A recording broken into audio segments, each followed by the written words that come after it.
Bom, agora eu vou responder o exercício de revisão da página 109 do nosso livro. Lembrando para quem vai fazer a prova ela é um resumo desses exercícios de revisão.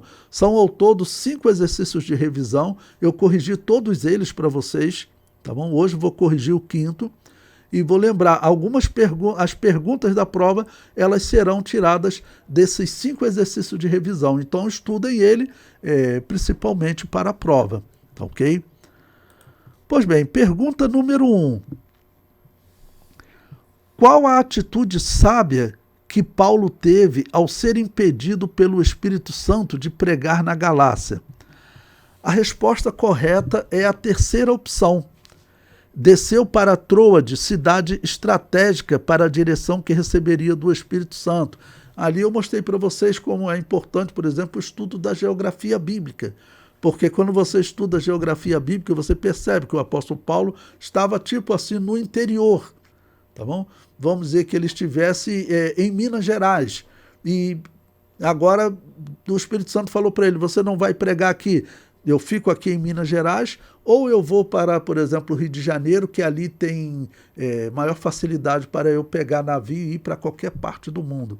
Então foi um exemplo que eu falei para vocês de estratégia.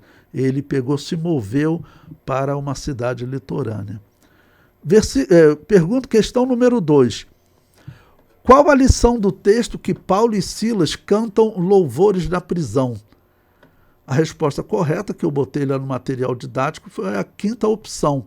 O momento da perseguição é também o momento de experimentar o milagre de Deus. Talvez uma das razões de a igreja hoje, como muitos cristãos reclamam que nós vemos poucos milagres, é porque os cristãos estão sofrendo pouco, estão vendo poucos milagres. Talvez aqueles cristãos que estão vivendo lá na Coreia, porque nós sabemos que existem cristãos lá, sob risco de morte, fazendo cultos, né, às escondidas. Esses cultos deles, às escondidas, em locais afastados, deve ser um culto super pentecostal, um culto super abençoado, tá certo? Por quê? Porque eles estão vivendo uma situação de perseguição, isso mexe com a fé do cristão, né? Bom, a questão número 3, que diz, quem é simbolizado nos judeus que não queriam ser confundidos com os cristãos que denunciavam a idolatria? A resposta correta, que eu coloquei lá no livro, foi a 4ª opção. Alguns cristãos que nestes últimos dias têm nome de que serve a Deus, mas se calam diante dos erros do mundo. Não? Trabalhei numa empresa que tinha uma pessoa lá que era, na verdade, era de uma seita, né? Ele era dos Testemunhas de Jeová. E as pessoas diziam que quando tinha festa de final de ano era uma farra tremenda. E aí os ímpios, né, pegam no pé, né? Aquele ali a gente conhece, eles dizendo, os ímpios falando, vou reproduzir o que eles falavam, né? Aquele ali diz que é testemunha, mas na hora que chega diante do juiz, ele diz que não viu nada, não sabe de nada. Vamos dizer assim, que eles tratam, era aquele exemplo, pode tratar qualquer outro, né, que às vezes acaba envergonhando o evangelho, né? Bom, a questão número 4. Quem é simbolizado em Paulo e Alexandre que denunciavam a idolatria? A resposta correta é a primeira opção. O cristão que não se cala e denuncia os erros do mundo. Né? Como nessa aula aqui eu estava falando para vocês, hoje nós estamos vivendo uma igreja que você falar que a doutrina que o outro prega está errada, as pessoas falam assim, não faz isso, vai ferir a pessoa. Né? Mas não é questão de ferir, ou se ferir, vai ferir para o bem.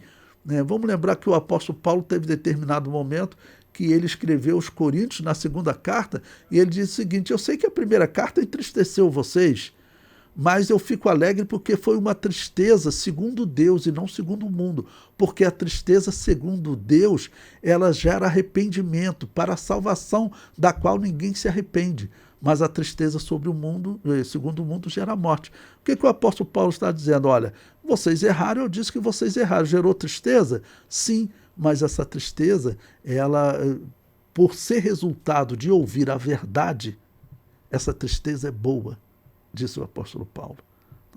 Então nós temos que falar, como eu tenho dito para vocês. Por exemplo, igreja que batiza recém-nascido não é igreja cristã, isso é o que nós pregamos. Mas se você observar, a Assembleia de Deus prega isso, mas ao mesmo tempo eles estão chamando as igrejas que batizam recém-nascido de igrejas cristãs. É uma incoerência. E por que provavelmente estão fazendo isso? Ah, não, se fizer isso você fere as pessoas. Você não está ferindo ninguém. Ou se está ferindo, causando uma tristeza, é uma tristeza boa. A pessoa vai te agradecer depois.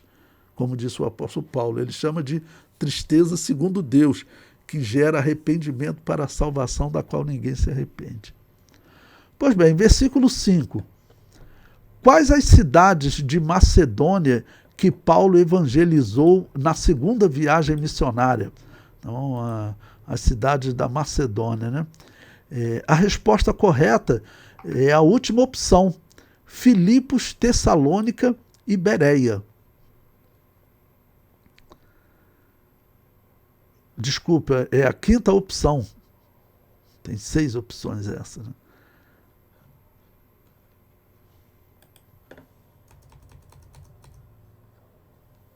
Pergunta, questão número 6. Quais as cidades gregas que Paulo evangelizou na segunda viagem missionária? A resposta correta é a terceira opção: Atenas e Corinto. E questão número 7. Como é também chamada a viagem de Paulo a Roma? A resposta correta é a terceira opção: quarta viagem missionária de Paulo. Normalmente você encontra falando das 3 viagens missionárias, mas essa viagem a Roma é considerada é chamado como uma quarta viagem missionária. Se ele fez aquela viagem para a Espanha, porque na carta que ele escreveu aos romanos, ele diz que ele tinha esse desejo. Então talvez Deus tenha realmente atendido, porque ele estava numa posição privilegiada, podia viajar.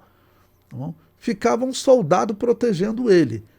Então ele ter condições com os irmãos, de repente entrar em um navio, ir até a Espanha. E por que ele queria isso? Para vocês verem, né, a visão do apóstolo Paulo.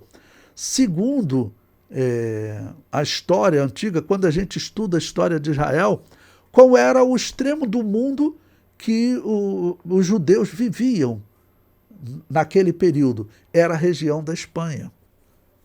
A região da Espanha ficava no fim do mar Mediterrâneo e diz a história, eles teriam ido para aquela região nos dias de Salomão, porque lá nos anos 930, 950, nos dias de Salomão, aquela região, hoje a história comprova, ela já tinha cidades que foram fundadas pelos navegadores chamados fenícios, que Salomão tinha negócios com eles. Então, uma história judaica diz que Salomão mandava judeus junto para levar a religião judaica, tá bom? E para abrir também como que sistema financeiro e sistema de venda de cultura, venda de conhecimento. Não sei se vocês sabem, mas Salomão ele é estudado na história como sendo o primeiro homem que teria vendido conhecimento na história. Então, ele teria mandado judeus para a Espanha. Então, veja a visão do apóstolo Paulo, né? Esses judeus que hoje eles são chamados de judeus sefarditas, tá bom? E que existiriam lá nessa região da Espanha desde os dias de Salomão. Não temos prova, mas segundo a história, o apóstolo Paulo teria tido uma autorização. E era questão de viagem, né? Se tudo corresse bem, era questão de dias de viagem, semanas, dependendo da disponibilidade do navio, e ir direto, que era difícil, ele ia parando em portos, mas em um ano, tranquilamente, ele iria lá, passaria um bom tempo pregando e voltaria para a prisão a tempo de ser julgado, até bem menos de um ano. Tá bom?